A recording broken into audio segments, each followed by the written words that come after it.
that's what it looks like.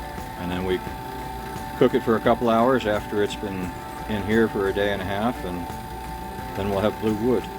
And that's actually a burl. It's hard to see because it's so spalted, but it's going to be some stunning wood down there.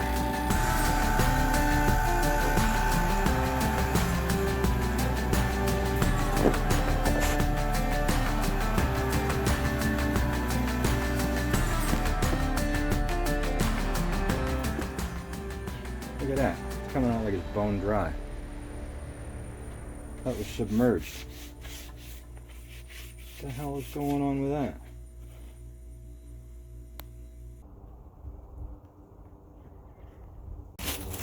Found this in the back of the four-wheeler. It's been laying in motor oil, and I thought,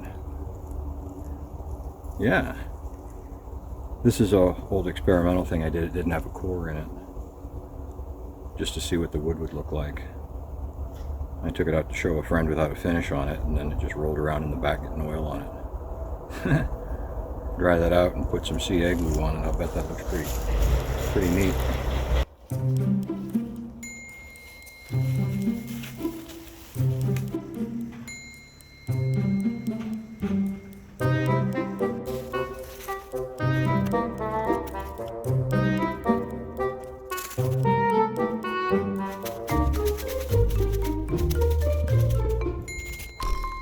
I wanted to come out on a Saturday before Easter, which is an important day, and just be able to rest, soak it all in outdoors and all that. It's taken 2 hours just to prep this relaxation. Got the ovens all set up, just a couple in here, and that's black cherry you see in front that I dyed red, and the blue and the red down there. This thing is going to smoke like the devil for a while, and I'll probably get in there and open up the back end of that tent so it can just blow through. So just let it steady out a little bit, and then we'll throw the switch. Make sure nothing crazy happens.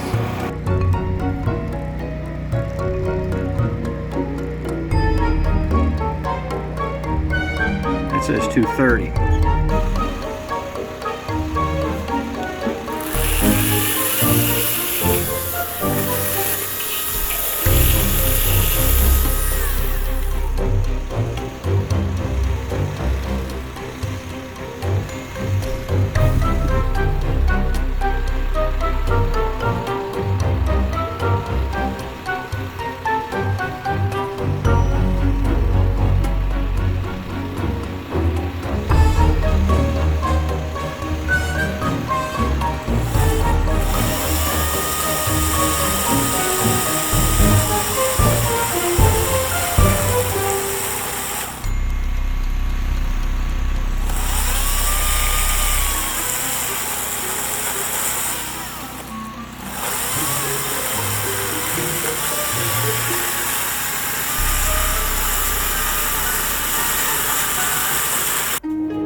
The layout that I'm thinking about is going to look something like this. This is not quite giving a full indication of how crazy that grain is. That is really just kind of unreal. That is... The real finish is going to be breathtaking, I promise that. This is amazing stuff. So these would be the forearm sections, and then these would be the butt sleeves, and each of those are the same color. And the way I see it, I'll create a red handle and rings and a blue handle and rings. So the blue handle comes over here, and then we have alternating blue and red rings, and then the handle blue, and then on the other side red, blue, and then red handle, and then the opposite of that going out. So basically the rings echo the color. Each of the rings is made out of black cherry Burl, which is some of the most interesting grain figuring that you're going to get on the sticks at all. And then over here, this is the mystery wood that has all the ripples in it. This stuff actually shrank down so much just drying it that I'm going to go out and pick new pieces that I can start with full-size 1.5 inch pieces rather than these skinny ass things. Alright, so that's where we're at.